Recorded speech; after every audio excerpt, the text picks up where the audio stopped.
안녕하세요. This is the Let's Talk About Autism in Hmonglish podcast. On today's episode, I will be catching up with an old high school friend who recently sought advice and guidance during her family's journey seeking ABA services. To hear my friend share so honestly and eloquently about her experience, it makes me so proud to know her and to have her on my podcast, sharing their story so that others may benefit from knowing they're not alone while on their own journey. On today's episode, I have a very special guest. All my guests are special, but this one is so near and dear to my heart.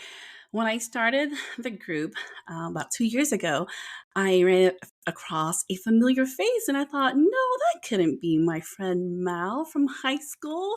I hadn't seen her in like 20 years. And sure enough, it was my friend Mao from high school. And she was in the group to gain more information to help her son. And I was more than happy to share and help. And after kind of guiding and just providing what resources we could over these last 2 years, I am especially honored to have her on the podcast today to share more about her experience in guiding her son's diagnosis and also seeking ABA services. So, Mal, welcome to the podcast.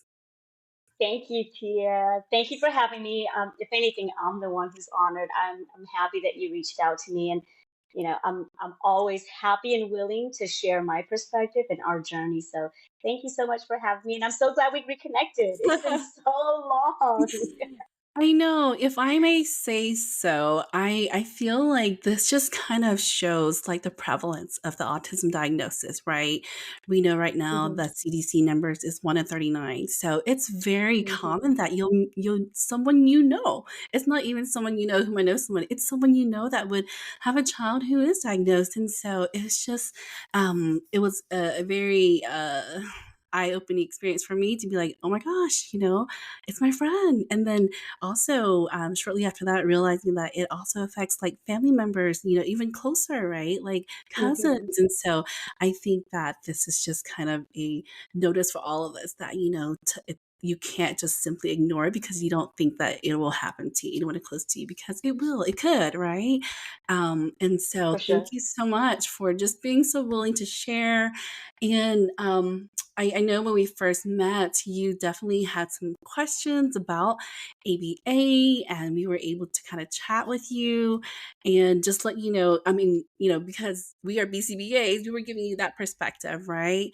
Because you were coming to us as a mom, and then we heard from you later, and I was just so excited to hear that you kind of did your homework. You came to us, got some information, did your homework, and then we're moving forward with getting ABA services. And I think even within our group, there is a lot of hesitance from hesitation from parents and who are like, hmm I don't know what that is, I don't know what ABA is, I've heard not so great things about ABA. And so I just appreciate you kind of sharing all the good things that you have seen and witnessed through ABA. And so to get started, of course, I want to know about your son. So will you please share with me a little bit more about him, his age, his interests, also therapy, school placement, just everything that you would like to share about him?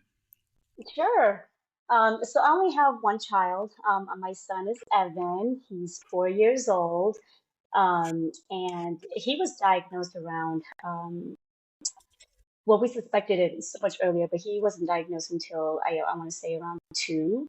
Um, but his interests are, he's a funny kid, right? So a lot of these autistic kids, they STEM, and his form of STEMing is singing. So of Aw, all the forms that he can have, yeah. I'm glad that it's singing because he loves to sing. He sings first thing in the morning, last thing at night, all day Oh, long, every day. So he yeah. sings, and I love hearing him sing. And he's such a fast learner; like he can pick up on songs quickly, memorize the Mhm. lyrics, and then the tune and everything, and just learn it. Yeah. So he loves music, loves to sing. He loves water, so the beaches and swimming pools, anything like that. Fascinated with just water, just going to the bathroom, turning on the faucet, rubbing his hands. Like he can really get lost in just the water fountains, right? And the faucet. Mhm. But he loves water. He also likes reading, right? He learned how to read at a very young age. Right around, I would say, right when he was 3, he started to read. And he loves numbers. Unlike his mom, who hates numbers and sucks at math, my kid Yeah. has a knack for numbers, and numbers just make sense to him. So Yeah. he's really good at numbers. As far as services goes, we started out with occupational therapy and Mhm. speech therapy, but we had to put those on hold due to work schedules and other conflicts. Right. Other conflicts that we ran into. But for now, he's receiving ABA services. And we're very satisfied with that.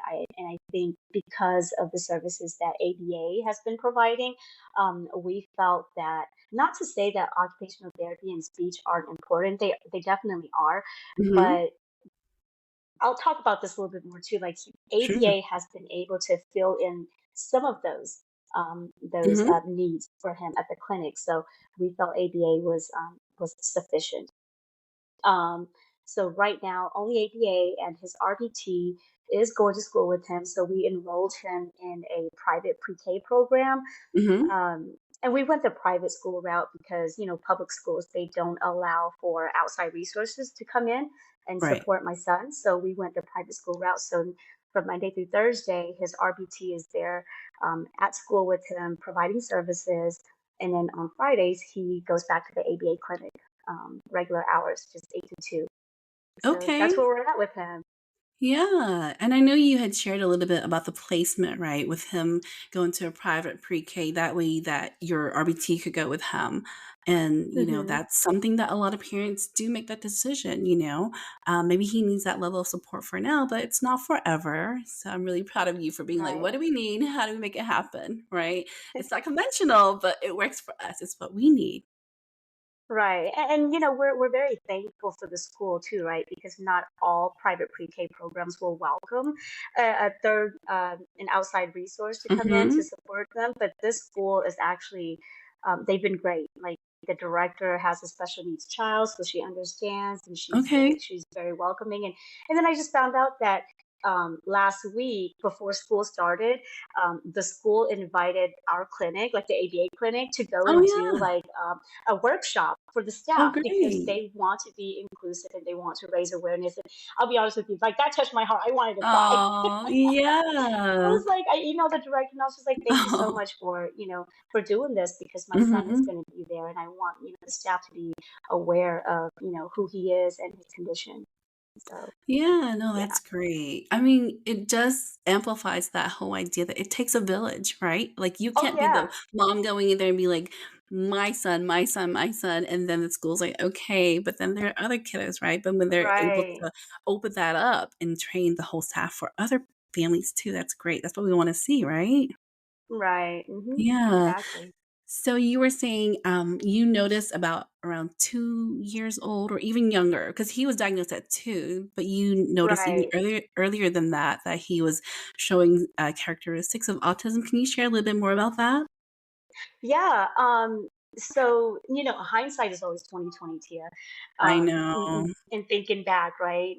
Um, but I want to say we really started noticing when my son was, even before he was like 1.5, right? Okay. Because he wasn't making eye contact with us. He wasn't really responding to his name. And I think just little characteristics or little gestures that we were expecting for him to do, like just waving, something as simple as that, Mhm. he wasn't doing.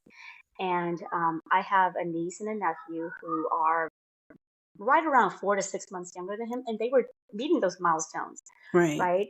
So we saw some. Those were some of the common red flags, for lack of Right. a better word, some of the characteristics that we saw, Mhm. right? Um, I started noticing that, and so I told my husband about it, and I said, "Hey, you know what? At this time, I wasn't even sure what autism was, right? So Mhm. I was like, you know what? He's not. doing some of the things that, his cousins are doing. And I Right. don't think that's normal, right? So we just kind of, I started observing a little bit more, um, talked to my sisters about it, my brother about it. Um, and then eventually we're like, you know what? I was like, let me go look this up. Like, you know what? How come my son's not responding to his name? He's not really Mm-hmm. making eye contact.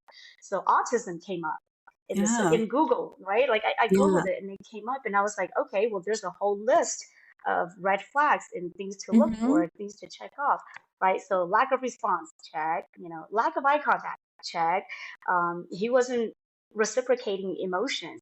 Like if I would Mm-hmm. smile at him, babies at that age, if Right. you're upset, they either cry, right? Right. Whatever facial expressions that you make, they kind of mimic it and reciprocate the same. Waving, tiptoeing, being drawn to certain items. And my son at the time, Evan loved like linear items, like linear toys, like a Mm-hmm. drumstick, right? Mm-hmm. Or a pencil or markers. Like they were just anything linear, he was Mm-hmm. drawn to it and he would hold it hold it and carried it everywhere he went. So those were some of the things. And another thing was the high pain tolerance, no awareness of Okay. dangers. But those Yeah. two were like the most curious thing for me, right? I was like, I don't think it's normal for a baby to roll off the bed, hit his head, and not Mm-hmm. cry at all, Mm-hmm. right? Or Yeah. be at my sister's house and he slipped and hit his head on the floor because he was running and he did not cry at all.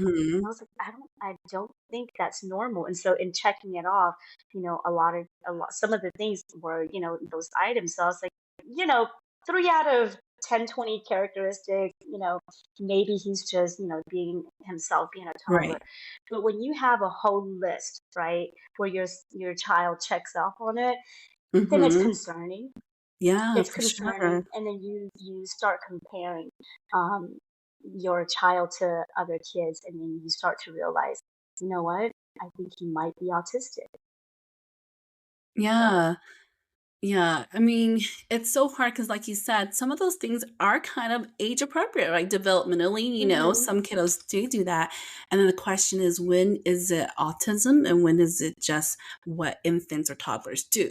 Like eventually they right, should grow out of it. It's when they don't grow out of it that can be cause for concern. So yeah. right, And I give praise to you for being such a great mama and noticing and being, oh, hold on, what's going on? And he's your first child, right? And yeah, we see hmm that a lot with firstborns, right? The parents are like, "This is my first child. I just thought this was how it goes." And then just like you said, to see your nieces and nephews who are close in age and be like, "Oh, wait, hold on, how come they're surpassing his current skill level, right?" And then being right, able to kind of, you don't compare, but you do look at the skill set and be like, wait, they can do this and he's not quite there yet. But then you right. have to kind of go, wait, is it because, like for my son, he didn't walk until he was like, gosh, 14 months. And then I compared to like my older two. I'm like, she was walking at 9 and he was at 10. Yeah, You compare. You can't help but to compare, right? yeah, And so, yeah. yeah. And it's like the little things that he should, right? Like if you're around Hmm. babies enough, he should know how to wave back, right? But Right. my son did not learn how to wave until after he got into ABA. Okay. They taught him how to learn. I can't even Yeah. take credit for that, right? They taught him Yeah. to learn how to wave, and so it's like the most simple things like that. But in other areas, like where before like he turned 1, he was so advanced with like his vocabulary, and that was Hmm. out of the ordinary also, right? Right. Versus my nieces and nephews were just spitting out gibberish at the time. Like Mhm. they weren't speaking clearly enough, and here's Evan, like he's got a whole list of vocabulary, and I'm like, Yeah. I don't think it's normal. And that's something that in my research I found also that the spectrum is so broad that people on the Yes. high functioning on the high end, they're really fast at certain things, right? They're really gifted in certain areas. So that was, although it was a good thing at the time, it was also a red flag for me. Right. Yeah. hmm So, circling back to what you had said, with your background as a lawyer, you're used to doing research, right? Like, like getting all the information before you look at the big picture. And so, can you share with me, like, what was your initial understanding of autism and what that would entail for your child and his future? And also, you said you went to Google. Never go to Dr. Google. It's like the scariest place. So you phone out and you type in stuff and you're like, oh my gosh. And so, I mean, I'm guilty of that, for myself. I'm like, cough, rash, something. And I'm like, oh no, what? Right. What do you mean? And the doctor just laughs and they're like, it's a cold, you're fine. So yeah, so that must have been really like, gosh, just shocking, or kind of like rattling for you to go, oh wait, but then it helped you connect the dots as well. It did. It did. To be honest with you, it was very heartbreaking. As Yeah. I think most parents would share that sentiment with me. Like, I think it's very heartbreaking when you realize it. But Mm-hmm. back to your question, um, I had, girl, I was completely ignorant. Like, I I knew nothing about autism. Yeah. For one, because I didn't know anyone with autism or anyone's Right. kid. Right at the time, I didn't know anyone's kid um, that is autistic. Right, Mm-hmm. so even the term itself, I had Mm-hmm. heard it only a handful of times, right? Okay. And at that time, because it didn't affect me or my family Right. member, I didn't feel the need to go and research it, right? Or to understand it, right? And Mm-hmm. and that's just me being completely ignorant, um, and completely oblivious to, what it really is. Right. So um, yeah, I had zero knowledge. I Yeah. had zero knowledge, but as soon as it impacted me, my family, then yeah, I started doing a lot of researching, a lot of reading, a lot of comments, reading like people's blogs, just trying to, I guess, identify with them or try to understand what it is, right? So to be honest with you, it was very heartbreaking when I realized Yeah. that it is autism. And now that I've accepted it, um, I can honestly say that I no longer am heartbroken about it. I'm not sad about it, but I would be lying if I I'd say that I'm still, like, every now and then when you realize your child's future may not be what you had anticipated it to be or hoped for it to be, Yes. right? You kind of go through a grieving process all over again, right? And Yes, there is a grieving absolutely. process. So there's that loss for for what you had anticipated, right? And I went through that. Yeah. Um, I went through that for a good 2 weeks. Yeah. My grieving process was probably 2 weeks. As soon as I realized it, I was like so heartbroken, and that's all just, you being a parent being selfish. But after that, then, you had to shift gears because you're like, okay, so now, mama bear time. What am I gonna do? Mhm. How do I get the help that I need for my son? Like, who do I go to? Who do I turn to? Like, what types of therapy or services does he need? Right. So um at the time, because we didn't have a diagnosis yet, I had no idea what our future was going to be like. Um, I really didn't know where to start other than the directions that the pediatrician had given us. And that was just a referral to the county health department where Yes. they have like the county contacted us, and we actually got our diagnosis through them. And so they offered occupational therapy and speech therapy. So those are the two items that we started out with. But, at the time, I didn't know that my future or my child's future would entail a bunch of therapy. I did not anticipate for that at all. And it's hard. It's a hard journey, Yeah. but for my child, you have to suck it up and say, I've got to take him. Right. Do you mind if I ask you how old you were when you had him? Yeah, so I thought about that too, Tia. But like we started very late in life. I had him when I was 36. So when you were 38 when he got the diagnosis, or when you started like Right. seeing the signs and then doing your research. So Hmm. for like, I'm just trying to imagine, any, and I don't know that age. can play a big factor because we have young women, females, Right. 18-year-olds who have kiddos and they can Hmm. have autism, right? So please don't Right. feel hard on yourself about that, right? Like that maternal age, like we don't know if that is a true factor, right? You think about it because Right. it is a component of the overall picture.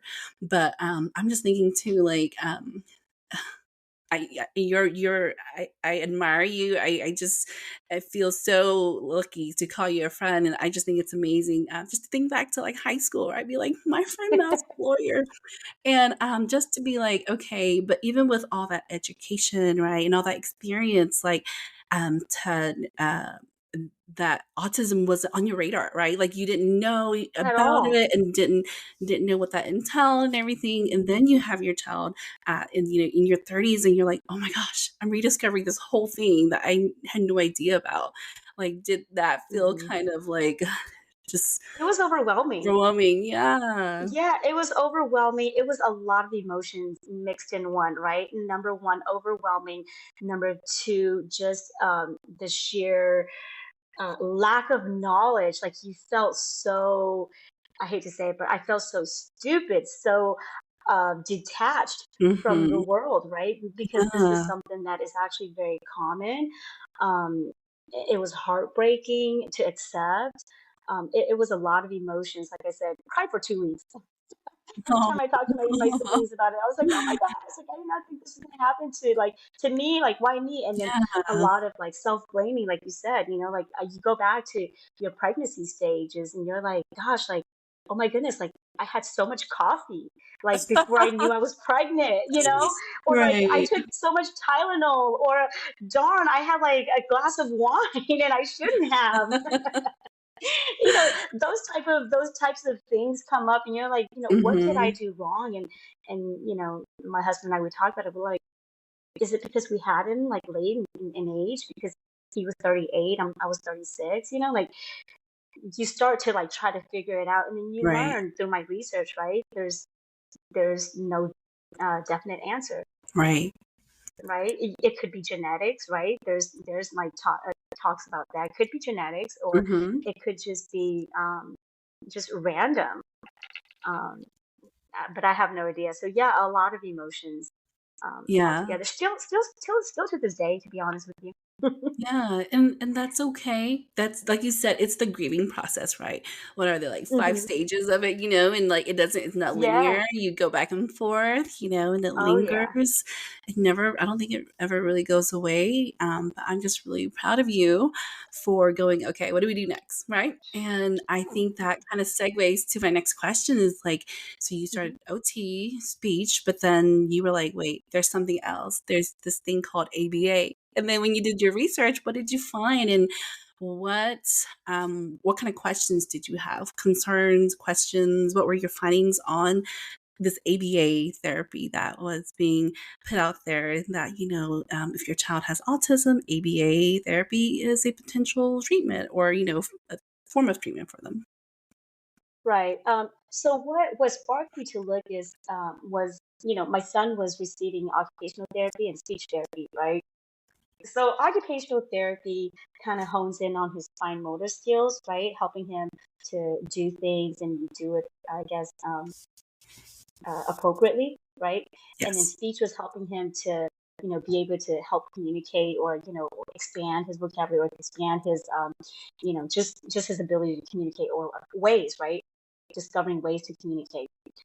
And I'm like, but they're not really tackling like his behavior issues. Right. Evan doesn't have a lot of behavior issues, but I'm like, but I told the our occupational therapist at the time, I said, hey, like I think it's great. We're seeing progress. We're seeing some progress with his fine motor skills, but when he can't do something like as something as simple as putting beads, right? Putting beads on a shoelace or something like that, Hmm. he gives up on it. He just gives up on it. He throws a tantrum. He's like, I'm done. Right. Yeah. And I'm like, but you're sitting there and you're just saying, hey, like, just try again, try again. Like, so nothing was really addressing like his behaviors. And so I was like, why? Like, it's not enough. It's not enough. So I started Googling again, turned to Google, started Googling, and then there were a lot of articles out there about the repercussions of ABA and a lot of controversy over ABA, right? Because a lot of the adult autistic individuals said that it was actually harmful because it forced them to mask, I guess, some of their tendencies or the ways that they stem. And that to them felt like they weren't being honest and true to themselves. And something as simple as making eye contact, right? That was physically painful for some of them, Mhm. yet they were forced to do that, right? And these are all from adults who were diagnosed, either recently or years ago, but they received ABA therapy. So there was a lot of negativity about ABA. And so I actually asked our county health, um, gosh, I can't remember, coordinator Mhm. about ABA. And I said, hey, you guys recommended occupational therapy and speech therapy. What about this thing called ABA? What is that? And she was like, oh no, we don't offer that. And I was like, well, why not? Because there's a lot of information out there. And she was like, well, it's just so rigorous that we don't recommend it for kids, this young. And I was like, let me do a little bit more digging. So I got into a couple of platforms on Facebook, right? Just parent support groups. Started asking questions or started reading comments, right? And a lot of the negativity came from young adults who were diagnosed um, maybe 10, 20 years ago, right? And they were the ones that came out and said, ABA was harmful. They didn't like it.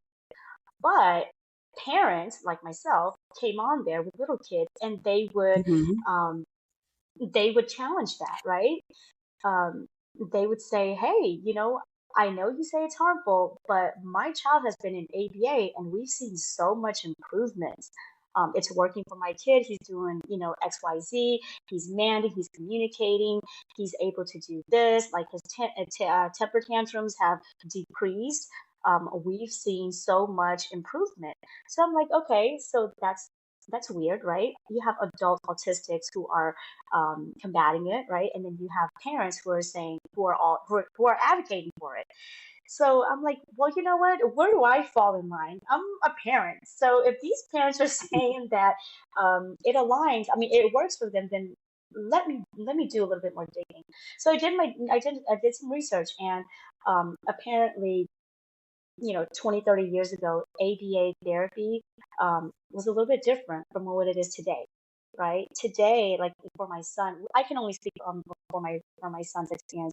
He's in a clinic, but it's play based, right? They let him play, they let him kind of run around, and they take data, right, on his behavior, on issues, on his goals, stuff like that. So it's so much different from back then to compared to now, and you know that has a lot to do with like just in the field, right? There's more understanding of autism and then the advancement of science, right?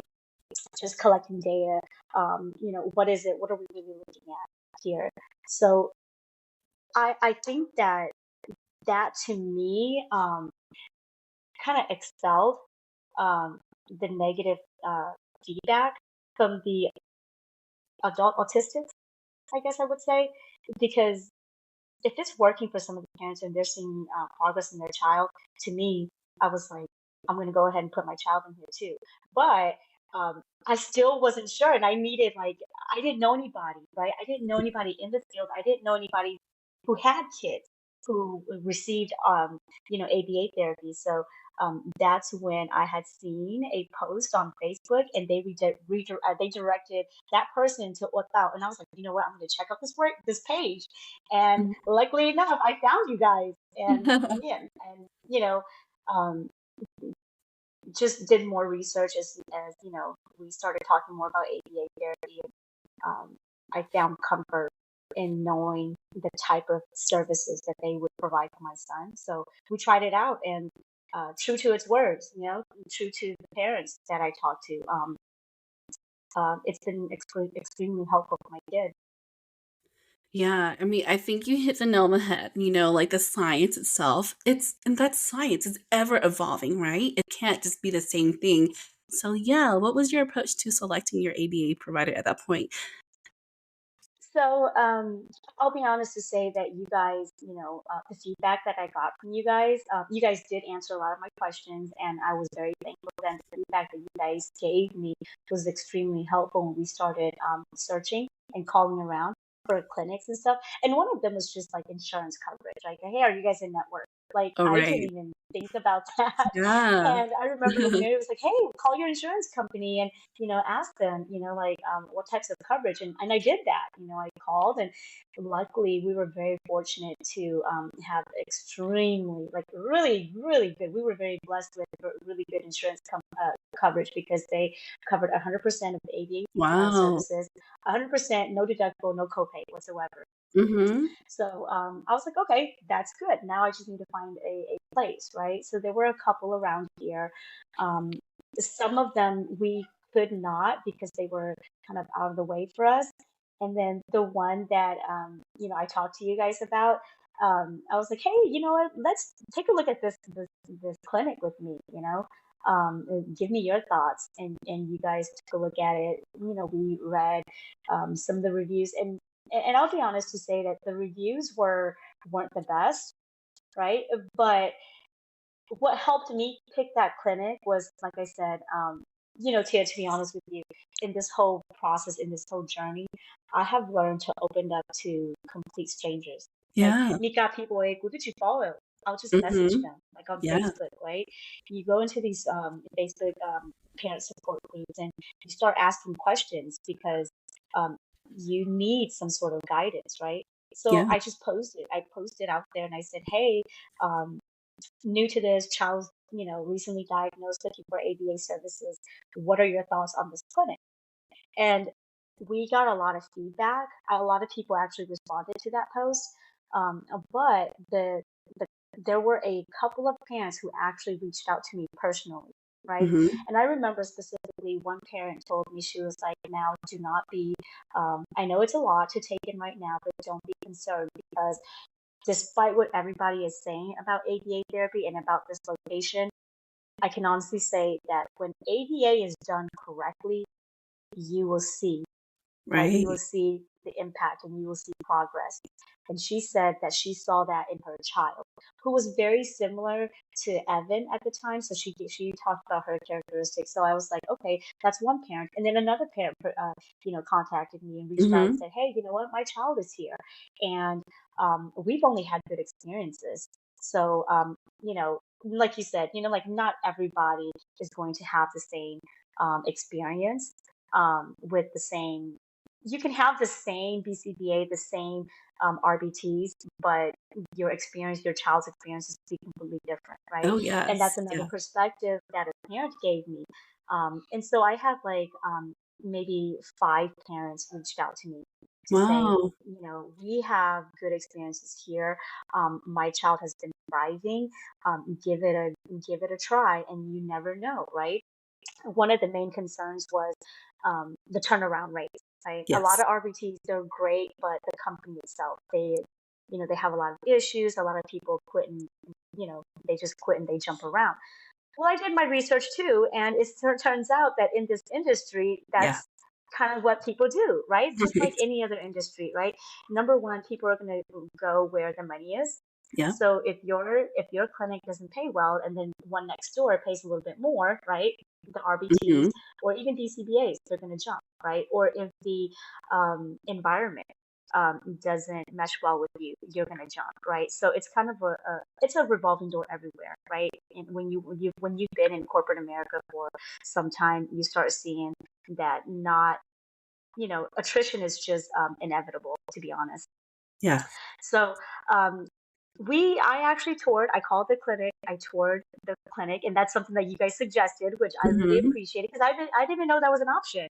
I Yeah. called and I was like, hey, I'm really interested. Can I, come and see? And they're like, oh yeah, absolutely. We offer that. So I went in with my whole list of questions, like 10 million questions, met with the director, saw the facility, really liked it. And they actually have two separate facilities, right?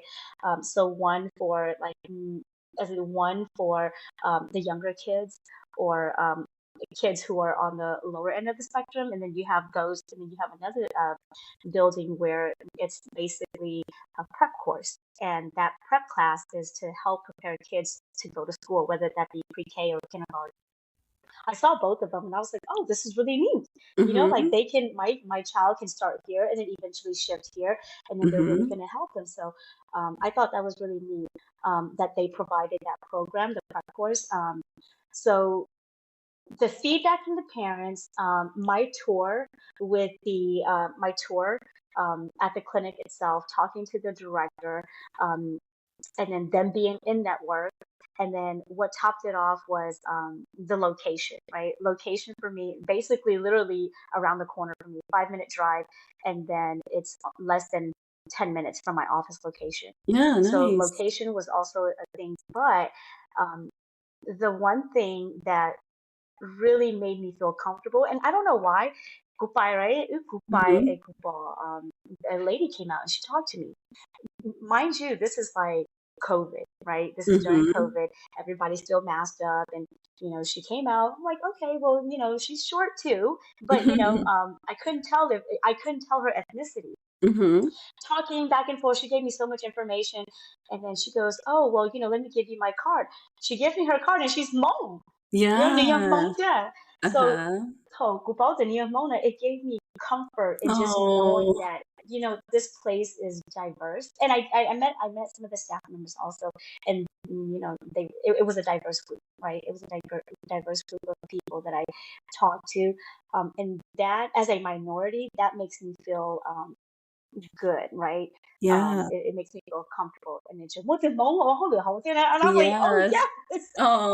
And Oh. she gave me her card, and I was like, oh, we have hold it. Yeah. Yeah, for your Duma.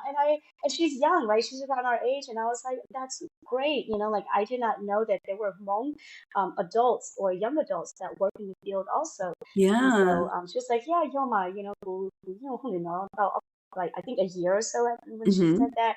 And so when I told my husband about it, he said the same thing. Like um, it's a little bit comforting to know that there's a Hmong person that works there. So Yeah. that's how we made our decision. Like Okay. that one person at the end just really sealed the deal for us. Workplaces now really emphasize that, and to see that at your child's clinic, just how diverse it really is. The clinic is actually very diverse, like staff members and even like the little kiddos.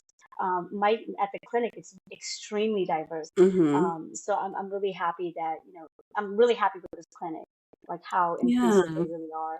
You were able to find that group and that families, 5 families or 5 parents were able willing to Yes. reach out and just say, "Hey, this was our experience. It was good." And I think that's really important. And I think that was something that we recommended too. We were like, "Okay, Yeah, you so guys you live did. you live in the Charlotte, North Carolina area. Let's just Google Charlotte, North Carolina autism mom groups," and we found a few, right? And so, yeah, again, the power of Google. Oh It yeah, can help no, you I or mean, scare you. yeah, that was so helpful because I didn't know, right? I didn't think to look for a local support group Mhm. on Facebook. I was like at the state level, and I was at the a broader level, right? Like this was Yeah, international. And so when you guys were like, "Hey, let's Google it, let's find it," those parents were actually in the local ones, and they're actually yeah, around here, yes. So it was extremely helpful because then they knew the different clinics around here, and they were Mhm. some of them had hop around, right? Right, Some of right. them, I think one mom was like, I hopped around, and on to be honest with you, this one's been the best one for us. But I'd be lying if I said, oh, there was no turnover. There was, right? Mhm, We did experience that also. But my take on with ABA and the RBT's turnover, or the BCBA's turnover, is, you know, just like any other employee, right? They're looking for advancement, right? They're yeah. looking for growth. And if one company isn't giving them that, I'm not going to hold it against them if they jump somewhere else. And for me, beside there, um, you know, whoever that God places in my child's life, there's a reason for it, right? Mhm.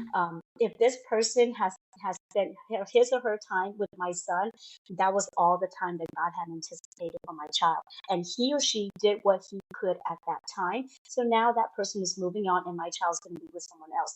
That has always been my approach.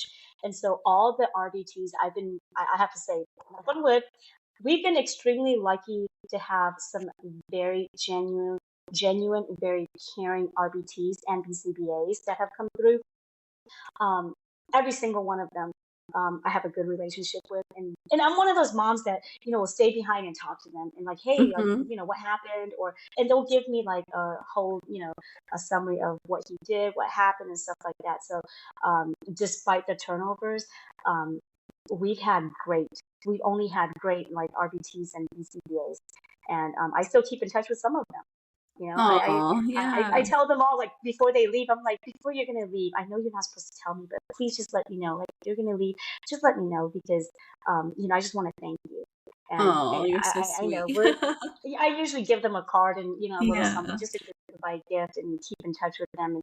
And I always say, hey, can I get a picture with you and my son? Because I Mhm. have a book, I have a scrapbook of Yeah. pictures and names of all the people that have ever Oh, impacted his life, right? So yeah.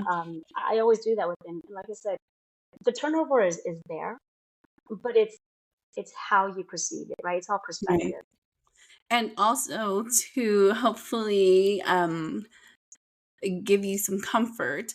Although turnover happens, you do go through RBTs and sometimes BCBAs. The one thing that will always stay the same is their treatment plan, right? Like that doesn't change Right. because what's going to happen is Hmm. the next person comes in, they're going to run the programs the They pick same. up right where. Maybe not exactly, but it's written the same way. And so that BCBA will Hmm. guide them in that same way, right? So that's, Right. hopefully comforting to know that while turnover law, like the science is still there, right? And there's Right. always quality control. So always someone checking on, are you running it? Are we making progress? And then someone checking on the BCBA Right. as well. So that component is still there. Oh, that's so you're such a nice mom, a mom parent. um, so he's been in ABA for how many? Over a year now. Yeah, a little bit over Over a year. Okay. Yep, about a year and a And half. yeah, and you guys said that, and you've been with one clinic, and like you said, The through same clinic. through a few RBTs, BCBAs, but now that he's been in for over a year, can you share with me like what are some interesting or surprising things that you learned about ABA that you would like to share with other parents? Maybe you went in kind of unsure, and then you like it dismantled what you thought what ABA was all about, or it solidified Hmm. what you thought ABA was about. Like just trying to get insight to the parent perspective. Yeah. So, every autistic child is different. Everyone's experience is Yes. different. So I can only speak about the experiences that we've had and the growth and the progress that we've seen with my son, right? I just want to make that clear Yes, because of course. I don't want to set expectations for everyone and be like, oh, well, Mal said that this happened for them, but, for her Right. and her son, that didn't happen for my son. Mhm. Every child is different. We all know that. But when we started with ABA, one of the first questions that they asked me, or I wouldn't say first, but one of the first few questions that they asked were, what are your long-term goals for your child, Mhm. Yep. right? And as a parent, my long-term goal is, and I tell them this, and I'm like, I'm not going to be here to advocate for him, to you know to help him through life. One day I'm not going to be here anymore, right? Whether that be when I'm in my 40s, 50s, 60s, or when I'm 90, like at the end of the day, I told him, I just want my son to be a decent, right? Independent, self sufficient, right? Contributing individual to society. That's my long term goal for my son. What does that mean? That means my son needs to be able to go through the educational system, get a job, find work, maintain a job, right? In a career that he enjoys doing, right? And start a family. So that's my long term goal. And I remember the VCBA at the time. She was like, "That's a lot now." I said, "Yeah, it is." And she goes, "You know what? That's great. Let's get to work then." Yeah. And I was like, "He's only 4." And you're asking me for, I mean, he's only 2 at the time, right? Two, Yeah. yeah, 2 at the time. And I'm like, he's only 2 at the time, and you ask me for like my long-term goals, and Yeah. I'm talking about like this is what I want for him, like when he's my age now, like Mhm. so you were telling me let's get started. How do we even do that? And she was like, very simple, very, very, very simple. We're gonna start with, like what are the challenges that he has? Like what are some things that you want to work through? So we go through this whole list, and um, you know, I'm like, wow. I give them a list of, his challenges and what Mhm. my goals are and what some of the goals are. And then they give me, like, here's the feedback. Like, let's set these goals, right? And that's when I learned that ABA is data driven, right? Yes. Um, so that's one of the most interesting things about ABA that yeah, I really enjoy seeing the progress reports. I don't know if Mhm. you do the same, but like during our meetings, my meetings with the BCBA, she'll actually pull up the report, and Yeah. you see this chart, like it just looks like Yeah. zigzags and stuff like that, and she can actually like pinpoint Mhm. a day, a Yeah. time when he had like a behavioral issue or Mhm. when he had a tantrum. Like to me, that was extremely interesting, and at the same time to see something that concrete is Mhm. reassuring, right? Because it basically shows your child's progression. Like you bỏ hết there, oh, no, no, no, 你等用你过你去 only 了海你 like for whatever reason he had a meltdown, But Mhm. then look, a couple of days later, like Mhm. what they saw that was an issue, right? Mhm. Addressed it and either changed the plans or talked it out. Like they'll say, hey, you know what, that didn't really work. So for one of my things that one of the first goals was, having my child eat a sandwich. Okay.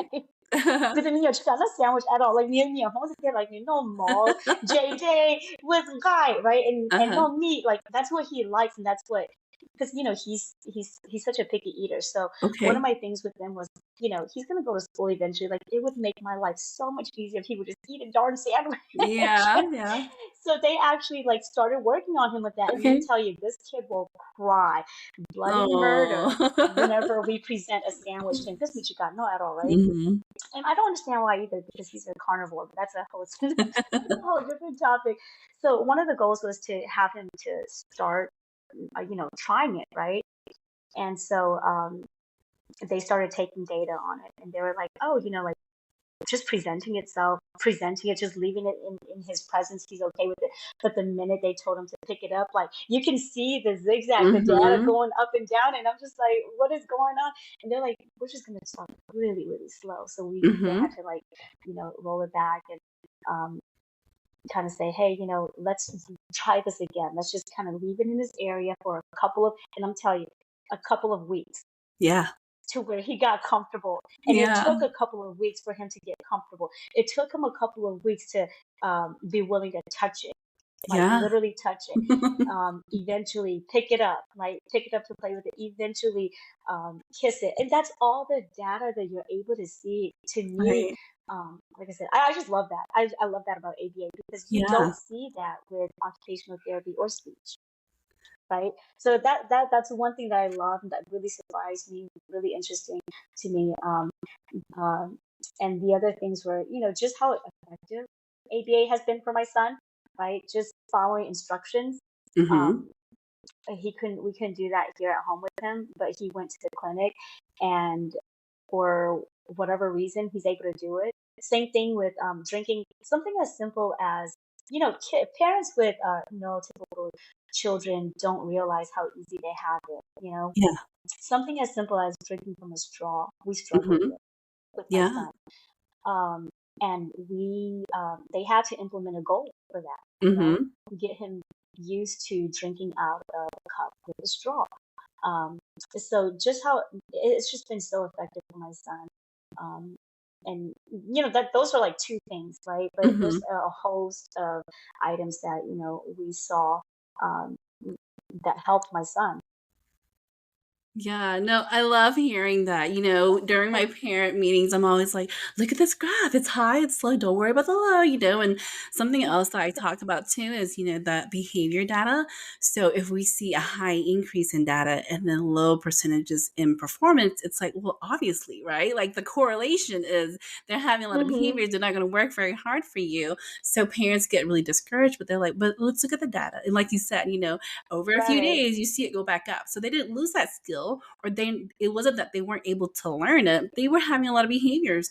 Or we always track, like, were there any changes to routine, were they sick, were they not feeling good, were they taking new medicine, right?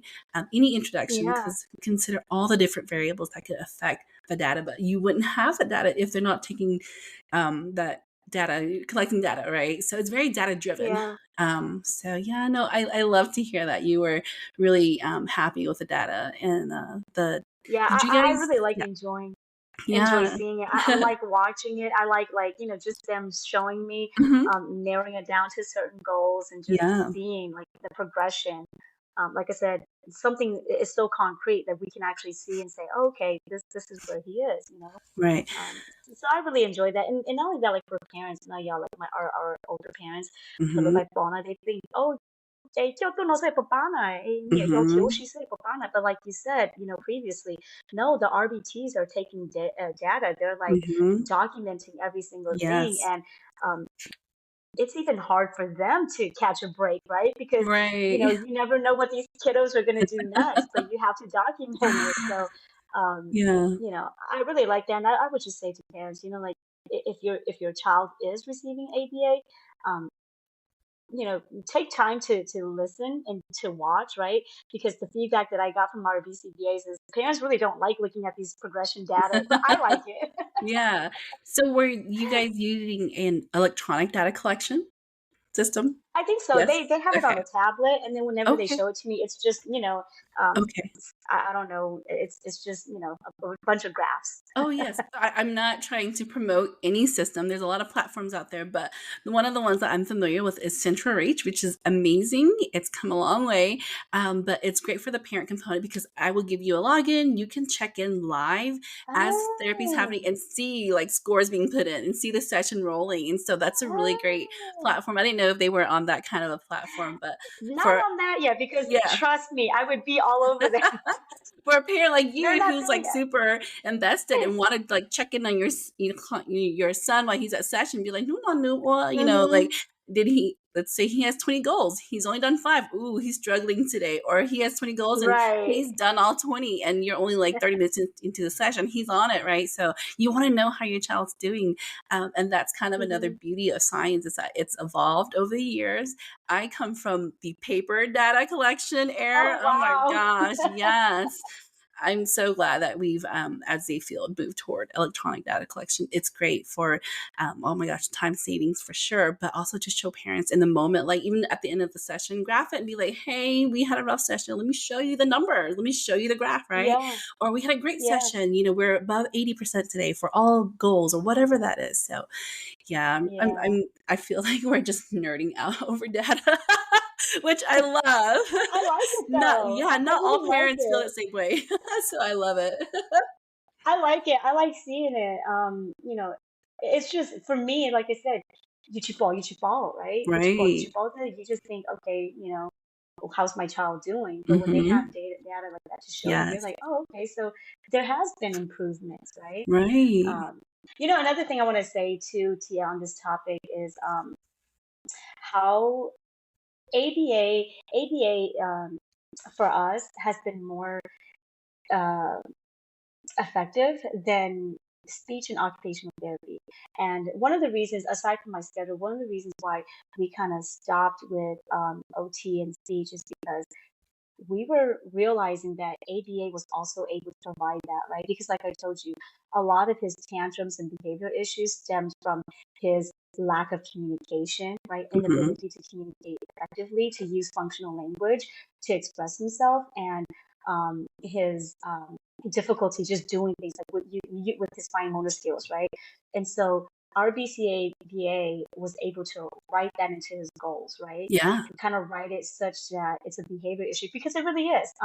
Something as simple as brushing his teeth, like he will be like, I don't want to do it, like Mhm. the taste of the toothpaste, he doesn't like it, so it becomes an issue, and so they're helping him do that, at the clinic.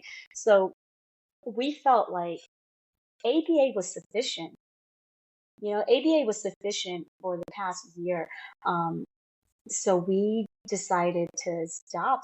We felt comfortable enough to stop occupational therapy and speech therapy because ABA was able to provide support in those areas. Like for communication wise, right? We should sort of kalu back and forth with you, for him to carry on a conversation. We can't do that. But if I were to say, hey, Evan, um, it's lunchtime. Do you want an apple or do you want a banana? He'll be able to say, I want a banana, right? Or if I say, hey, was that fun? He'll be able to say, that was very fun, right? Very basic things, but no back and forth. Mhm. Well, some of the things that they were able to incorporate and help my kid was, you know, most of the kids that are at the clinic all have a speech impediment, but there are a few who are very well spoken too. So Mhm. what they do is they paired my kid with somebody who's very who can communicate. Right. And, sure enough, kids learn from each other, Yep. and he's able to pick up phrases and he knows how to talk to them. He's picked up, like, we've even seen, like, improvements in his speech just by them setting up that goal and that time for him to spend with a peer. So, ABA is not just they just don't tackle the behavior therapy. I think if you have a good enough BCBA and they really want to help you and they can find ways. Oh, They yes. can find ways that can help your child, even if it's kind of tapping into OT or speech, right? Because at the end of the day, if there's behavioral issues resulting from something that he should be able to do or his lack of communication, they can write that in. Um, Yep. and and that has been so helpful. That's why we felt comfortable just, him receiving only ABA therapy. Right. And like you said earlier, every client, every child with autism needs a like different prescription, right? Like more Hmm. ABA, less of this, or more of this and less of ABA. So whatever that means, hopefully it's like we can communicate that to the whole team and make sure that they're getting what they're needing. So I'm really happy to hear that Right, you guys are able to figure that out early on. Like, we can and of course time too, right? It's a big time right. investment. So you're going, how do we It make it is. all work? We have to do away with speech and OT and focus on ABA, but always know that it's always available, right? Like if you needed that Right. supplemental therapy later on. So Yeah. yeah, and recognizing in your kiddo and also having a BCBA who also recognizes that and is willing to go, okay, here's what we're going to do to address that. And then Yes. making those positive referrals if they're like, oh, this is outside the bounds of what we do, right? Let's get a speech Right. path in here. So yeah. Um, Yeah. I think you mentioned, I don't know if this was an actual example, if this happened. Did you said, yeah, 养老 ABA, they would just be like, oh, what she said, did that actually happen or is that just a hypothetical Yeah. situation? Yeah, no, no, no. It actually happened because, like, my mom asked about it, right? And Uh-huh. then we took, like, she went with me to drop off my kid one day, Mhm. and that's exactly what it is, right? Young cut in, like, they come in with their RBTs, and then they're just in the mornings, right? They're just running around. And my Mhm. mom was like, "Eli na Fatima, she said, "Eli Fatima," and I'm like, "No, mom, it could." And I had to point out to my mom. I said, "Mom, could I do phone and I need to tablet and you shy at it, or like you got at least, like she's Mhm. taking data down.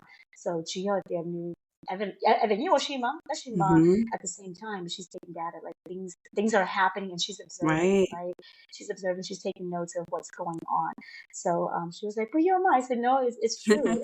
You'll see. You'll see. And my dad has dropped him off a couple of times for me when it conflicted with my work schedule. And he also said the same. He goes, "Hey, okay, like, oh, she's a shy," I'm Mhm. like, yeah, like, you she come but at the same time, they're also working, She Yeah. like the only daycare, it's not like that. It's not the same thing. Right. So that's a perfect segue for my next question then. What has your experience been like with sharing your son's diagnosis with your family? And yes, let's just start there. I know you said Oh you my discussed goodness. it with your siblings, right? And they were all very supportive and understanding. But then I think Oh, that probably came afterwards. oh oh afterwards. That came Okay, afterwards okay. because I think I noticed it first in my child, right? I brought it to my husband. He was in denial. And then when I started pointing out the differences in Mm-hmm, between Evan and his cousins, mm-hmm. then my husband was like, "Oh wait, because for him, he was always concerned and he was always making sure that Evan was making eye contact. So he Okay. was like, no, he does respond. I was like, no, there are other red flags. So I read through the whole list. And eventually, when I got him on board, then I was like, okay, well, this is a concern. And I did. I told, I have a lot of sisters. I have four sisters, Mm-hmm, two brothers. So when I told him, even my brother, who's a doctor, right, mm-hmm. and my sister, who's a TA, they've been in the medical field for some years. And when I told everyone about it, everybody was in denial. Okay. Everyone was in denial. It was extremely hard to just get everybody to see. And a lot of it had to do with the fact that, at that age, when we first realized it, um, and when he got diagnosed, right, they were like, he can't be, but he knows so much, right? Right. Even at one something like he knew his alphabets, he knows all his numbers, he can count, he knows his shapes, his animals. He knew so much, like he has a big vocabulary. Like if Mm-hmm. anything, he's a baby genius, right? But they didn't Right. understand that he lacked the functional language, right, to Mm-hmm. communicate, or he wasn't social, right? They dismissed it. And they said, "Oh no, if anything, girl, let me tell you, they blamed us because Oh. remind you, this was during COVID, right? And Mm-hmm. my husband and I were like the most ants about it. We were like, oh, we're not going nowhere. We're staying home. Right. We don't want to catch it. At the time, like, and so they were like, no, he lacks social skills because you guys had him cooped up in the house. Mm-hmm. So he didn't go anywhere. That's why he doesn't have any social skills. So Yeah. they started like putting the blame on us to say, he's socially awkward Oh. because you guys didn't take him out. You guys were so Mm-hmm. chicken about COVID and you guys didn't take him out. But that had nothing to do with it. So it Right. was extremely frustrating to kind of get them on board. But what helped was me pointing out Evan's speech impediment, right? And comparing him, like I said, to my niece and nephew who are much younger than him. Simple things like waving. I was like, look, like his cousin can wave, like my niece can wave, my nephew can wave. They're like 4 to 6 months younger than him. Look, like when all the kids are playing, they're actually chasing the crowd, and Evan's over here doing his own thing. He's in his own little Right. world. Um, and um, Evan can't really communicate, right? He can't communicate. He can't have that back and forth with us, even though, at two. So I think for them, they started to accept it when they had that one-on-one engagement with him, where he would just kind of look around. You had little new ginger, you the Mm-hmm. had little new like new color, he'll be like my sister will come over and be like, Evan, did you have a good day? Well, he doesn't know how to answer that. So he's just kind of looking all over the place, Mm-hmm. doing all sorts of stuff until she was like, okay, you know, um, maybe there is something wrong with it, right? My youngest sister was actually more understanding because I think she had I don't know, I think she was more aware or had more knowledge Okay. of autism and what it was. So Mm-hmm. for her it was easier for her to accept, but everyone else, and especially, girl, let me tell you, the parents, right? Mm-hmm. It even to this day, right? Both my parents are my dad's a pastor, my father-in-law's a pastor, right? So we're a Mm-hmm. Christian family, and to this day they still um, every now and then my mom knows, right, that he's different, that he's neurodivergent, but at the same time she still comes back and she'll say, "Oh, did you heal the ball? Like, oh, did you heal the Mm-hmm. ball? A right?" And my in-law does the same thing too. Mm-hmm. So it's frustrating, even a year after, whenever you still hear stuff like that. But I'm like, Right. but you know that he is. Yeah. Before I get onto that, I wanted to ask you, Hmm. has your BCBA or has the term hyperlexia come up at all in any of this? Yes. Yes, okay, 'cause Yes. I have a feeling Evan definitely is hyperlexic, right? Like, he loves words, he loves learning the words, he's obsessed Hmm. with numbers and letters and all that, right? Yes. Yes. Yeah. It's come up. It's come up, and I looked into it too, and I was like, Uh-huh. it's looking like it may be, right? It's looking Right. like it may be. We'll just, keep that at the back of Uh-huh. our head for some time because, uh, to be honest with you, I don't think I learned how to read until I was much older. Sure, yeah. I mean, it's a You know, gift, and so it's how you look at it, right? It's a gift that you said he was speaking very clearly at 1, right? And so very clearly. it can really throw people off, and I can totally see that. They're like, "He's saying full words clearly. There's no way there's anything wrong with him," And so Right. it's hard, and just so the listeners know, I said that in quotations, that there's anything wrong with him. And Yeah, no, so no, it can be to be honest with you, confusing. that's what made it so much more difficult for the parents to accept the diagnosis because, Mhm. like I said, my mom's like, "Hey, 你这样认为呢？你去做么?" Mhm. Like for Hmong people, right? They don't understand that what autism really is, so they automatically associate that with him being, handicapped of some form, right? Like, oh, Mhm. 你去做，你跟JA，你跟这里呢，你这你个 ABC 呢，你这帮我呢？And I'm Mhm. like, I know he knows that, but Yeah. he's lacking in other areas. Right. And like you said, that back and forth conversation piece, right? Like, you with the Hmm. hi, generally they look at you and say hi back, but he wasn't doing that, right? And you had to Right. actually teach that, right? Whereas Yes. he learned on his own letters and words, but then it's like "你正 J" in one area, but this social aspect, no clue, could not do it. Completely lacking. Yes. Yeah. And so, yes. So then, Mal, I know we've had this conversation within our group, and I keep going at it because I'm like, wow, one day I hope we can come up with the word or not. I don't know. Oh, yeah. We need to find a general consensus. But do you feel like that the lack of a Hmong word for autism makes it difficult? To be as precise as possible when you're talking to the older generation about got the mythomo autism, and then they're like "Lalo yachi," and then so you go, okay, now I have to explain it in more words, and then I have to explain it in Hmong words, like just the example we said Yeah. now, like yes, numbers, letters, he can do all that, but he cannot have a full on conversation, right, about a topic that he likes. Or maybe he does, but that's the only topic he Hmm. can talk about, right? Right. Right. No, I think that's what makes it extremely difficult for older parents like my parents and my in-laws to accept, or older relatives to accept, right? Because there is no one word, right, to define Hmm. autism, or there's no one word. And for Hmong words in general, like if we want to explain something to our parents in Hmong, it's kind of like instead of defining it, you're kind of describing it Right. in a whole paragraph, right? Yes. Um, Using a lot of that's examples. why it's a lot of examples, but then this is what I've gotten from my parents too, right? And they're like, oh, you're autistic law. I was like, no, not necessarily. Right. Or like they'll say, oh, like autistic law. It's like no, like for them, it's so hard for them to Mhm. grasp that the spectrum is so broad, right? Yes. That your child can fall anywhere on the spectrum, and not every autistic child would have the same characteristics. Mhm. So for our older generations, it's so hard for them to, but for them, it needs to be something visible, Yes. right? It needs to be Right. something visible for them to say, "Oh, new Zoe because of this." Like there's Mhm. that one visible deficit that they can pinpoint and say, "That's what's wrong with my child, or with your child," right? Versus like for Evan, he looks completely normal, right? If you didn't talk to him, if you just saw him at a glance, he's just acting like a regular toddler, right? Two, Mhm. 3, 4 year old. But it's that personal engagement when you Right. start to realize, oh, he's different, like he's Mhm. neurodivergent.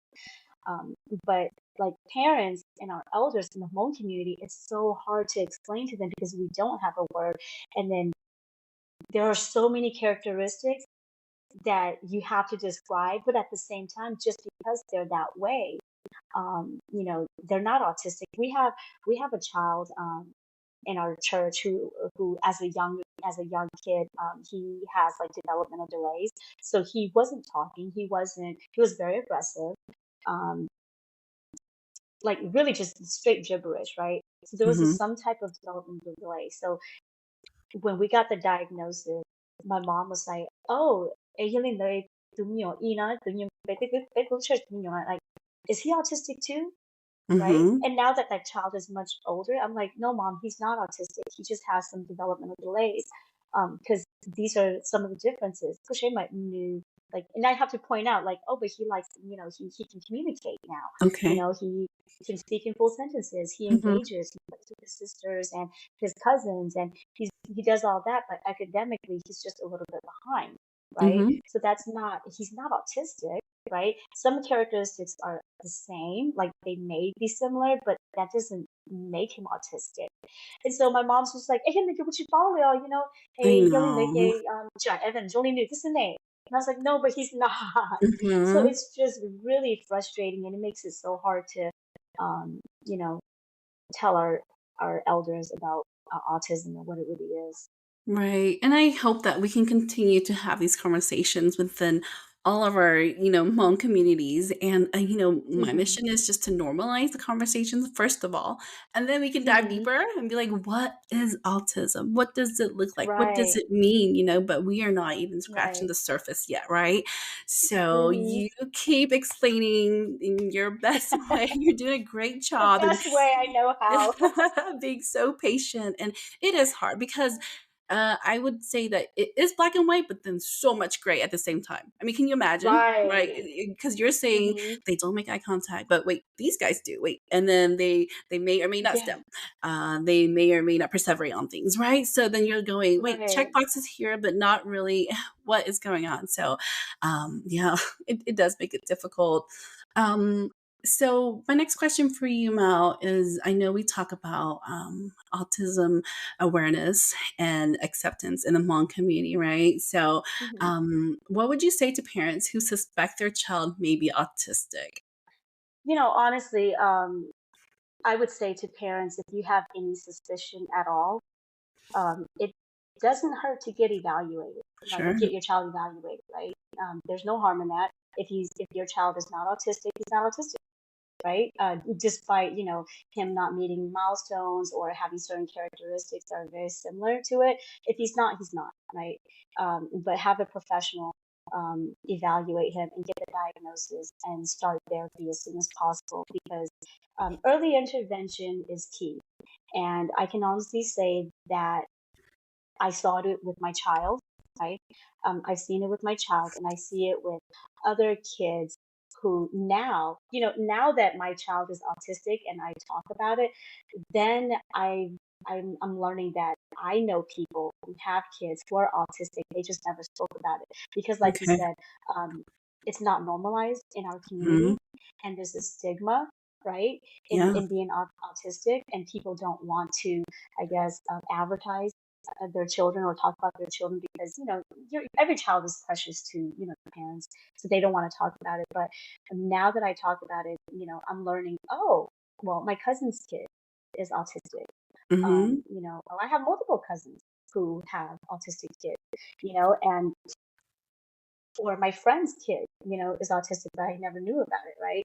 And then and just comparing my child to the ones who never received a diagnosis because the parents are in denial, they're struggling, in grade Mhm. school, and yet they refuse to get the child evaluated, and I just think that you in delaying the process and in being in denial, right? It doesn't help it doesn't help your child at all, right? It's counterintuitive. So you want to be able to find support for your child.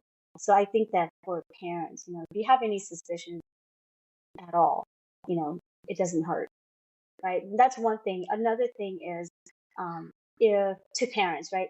Parents, if there are other people like family members, like whether it be a sibling, aunt, uncle, relative, if they suspect that your child is autistic, that because he or she exhibits some characteristics or behaviors, right, of autism, um, you know, don't be too quick to be defensive or offended, right? Because I think that it takes a lot for someone who cares about your child to observe your child and bring their concerns to you, right? A lot of times I hear people um, get offended. As soon as somebody says, "Hey, you know what? Your child's a little bit different. Like, do you think, that he could be Hmm. autistic?" And the receiving parent's just like, "No, there's nothing wrong with my child." As a parent, you never want anybody to speak badly of your child, right? So I Right. can see and I can understand how, parents can have their defense walls up, but at the same time, if there are certain characteristics and your child is exhibiting some of those characteristics and a relative should bring it to you, I think be a little bit more receptive, consider it, take off your parental lenses, right, and put on some impartial lenses and say, hey, you know what, let me observe my child and see about it and do your own research, do your own research and see if you need to take your child in to get evaluated. Um, I hear a lot of stories and I hear a lot of like feedback because, like I said, for the people that are close to me, I'm very open and transparent about our journey. And it's going to be a long journey, right? But from early noticing, signs to getting him diagnosis to getting the services that he needs, right? I'm very open and transparent. I'll share with whoever that talks to me about it or asks me about it. And they always tell me, well, you know what? I have a relative who I believe his child is autistic, but they won't do anything about it. They think he's just acting normal, but there are so many red flags, and the parents just won't do anything about it. And I think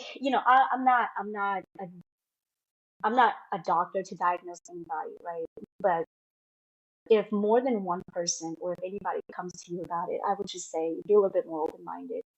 Yeah, there's so many red flags, and just be a little bit more open-minded. That would be my advice to to parents out there, because my concern is that um they are either in denial for too long, or they know their child is autistic, but they're not doing anything about it to seek help, right? That just delays the process because there are so many services out there that can help support your child and help your child. So yeah, that's what I would say to parents. I'm just curious to know, like, Right. your parents, is that where the thinking is, that the diagnosis, or just the not understanding and being aware, or not knowing what it fully entails? I think it's a combination of the two, right? Okay, It's that you don't want the diagnosis to follow. You don't want the stigma, right, sure, attached to your child, and then at the same time, it's not knowing, right? right. It's just you know, not knowing what autism is Mm-hmm. and not understanding that there's help out there, right? Right. But I think the fear is just, I don't think as a parent now I can say you want your child to be as normal as can be, and if he's any different, I think that's what makes it hard for people to accept. Um, I think for me it was very different. As soon as I realized it, there was no time. Like for me, I felt like, oh yes, I went through a grieving process because that was me accepting, right? Yeah. I accepted it automatically Yeah. even before the diagnosis, right? By the Yeah. time we got the diagnosis, I was like, yeah, I already knew. But Mm-hmm. when I first realized it, I went through a grieving process because I was Yeah. accepting it already. That Yeah. hey, he's going to be different. I could shift gears really quickly because Yes. throughout all my research, everything and everyone was saying early intervention, right? Yes. Whatever early intervention meant, I had no idea, but I knew I needed to do it, right, for my child. Yes. So, it's a lot of that grieving process. Like I said, every now and then you still go through. Like my husband, he's so funny because he eats ice cream year round, right? Uh-huh. And Evan does not eat anything cold. He does not drink anything cold. The Mm-hmm. only thing he'll drink is milk. And he is so heartbroken that his child does not like ice cream like him. Little stuff like that, like he goes through those small realizations. He'll come to me Yeah. and he'll say, I'm so heartbroken. My son doesn't like ice cream the way I do. Like he just doesn't love it. And I was Yeah. like, not everybody loves ice cream like you. Like it's okay. Or like his small realizations, like, he's never gonna play football with me. I said, no, he's not. He may not be able to play football with you, but there are other things that you can do with him. So Yeah. little things like that it is hard to accept. So, but at the same time, like he's so great in other areas that Yeah. you focus on the positive, and you're like, but he's doing so well here, and embrace that. But Absolutely. yeah, I don't know what to say to other parents. Yeah, I just wish that everyone would would just as soon as they know, start looking for help because it can help. Like I saw it with my own. I saw it with my own son. Yes. ABA has been a tremendous help. Like it has been a tool that has helped shape my son to be who he is today and to have the growth that we've seen. He's thriving. I think that as we put more information out there and people are like, oh, that's what I have to do. Okay, somebody thought well, right? Because I think that's also that fear part we talked about. Like, yeah, let's stop all the before they're like, it's unknown, uncharted territory. How do I Yeah. navigate that? Like, who do I even Mm-hmm. call? Who do I talk to? Right. Right. Um, and also, I would say even those of us who have the resources or don't have the resources, like it's still the same struggle of going, what is this that we're dealing with? How do we find a solution? Who do we talk to? Right. No matter Right. how resource based you are. And so my last question for you, Mal, and I'm really excited to hopefully feel like I could be part of your journey and kind of help. Oh, Not you help will you, be. you are helping yourself, girl. You don't need my help at all, but I just want to be kind of like a cheerleader for you as you and Evan and your family. Really, it's not an Evan only journey, it's the whole family, right? Mhm. Everybody's impacted by it. But like, what is your hope for your son as he navigates elementary school in the upcoming years? And honestly, and I say this all the time, whenever I treatment plan, I look at your child and I go, oh, he's 4. But in the back of my mind, I'm already treatment planning for when Evan is 40. How do we set him up for Yeah. success for when he's 40, right? So, like, what are your Yeah. hopes and dreams for him now? I don't think that they have Yeah. changed. They're probably still the same, but you're realizing, ooh, a different, a lot more things we need to put in place to help him grow and be Right. A successful, lot more right? preparing and planning, right? It has a lot to Yes. do with that. Like I know, like the school year just started for him for pre-K, right? And like I said previously, he's enrolled in a private pre-K program where his RBT is with him daily, providing ABA services, right? But the ultimate goal this year is to see if we can kind of fade her out, right? Once Mhm. he starts exhibiting more independence. That's the goal this year, so that maybe he can transition to kindergarten without the help of an aide, right? Or without the Mhm. help of his RBT. Yeah. Um, that's our goal right now, but I'm already having to think 10 steps ahead and say, oh crap, like this is a private pre-K program. It's at a church, right? So they only do, daycare up to preschool. That's it. Like we still Mhm. have to find out where's he going to be enrolled for kindergarten and the next grades, right? Yeah. So, I'm already looking into schools and preparing and trying Mhm. to submit applications or get the applications ready and be ready comes January, right? I have to Yep. plan like months in advance compared to other parents where they're just like, oh, we live in this district, they're going to go here. Well, Mhm. that's not the case for my kid, right? So for this year, if he doesn't, um, if he doesn't show that he can be independent, right, we're gonna have to continue with the private school route, which means I'll be paying tuition until he goes off to college. But for us, it's okay because it's an investment in my child, right? Right. So my hope is for my child to gain that independence, be able to be okay by himself, be attentive, be able to assimilate into a general classroom, learn, Mhm. um, and really just to excel academically, right? Mhm. And that's what I'm hoping for my child. But I also have to be cognizant of the fact that he is who he is, right? He Right. is who he is. He has some challenges that requires support. And like I said, if he can't, then we'll have to take a private school out. But if he can get into uh, public school, great. But I will tell you that we will continue with ABA for as long as we can. And I've been saying this. I Mhm. even say this on the Without page, right? I want him to get as much ABA therapy as he can, as possible. Like, I don't know at what age they stop, right? You tell me. You're the expert in the field. Never, Um, as long as you but have funders. for as long as our insurance Mhm, company will cover it mhm, for him, he's gonna continue with ABA, especially these pivotal years, right? While he's still mhm, young and he's still moldable. Um, I want him to continue with ABA so that later on he will be fine without it. Right? He won't need the assistance, he won't need the support anymore. That has been my approach from day one, and I'm still sticking to that. So, mhm. I, hopefully, in the first few years, maybe this year we might be able to fade her out. And if Yeah, not, then he'll continue until he doesn't yeah. need ABA anymore. Yeah.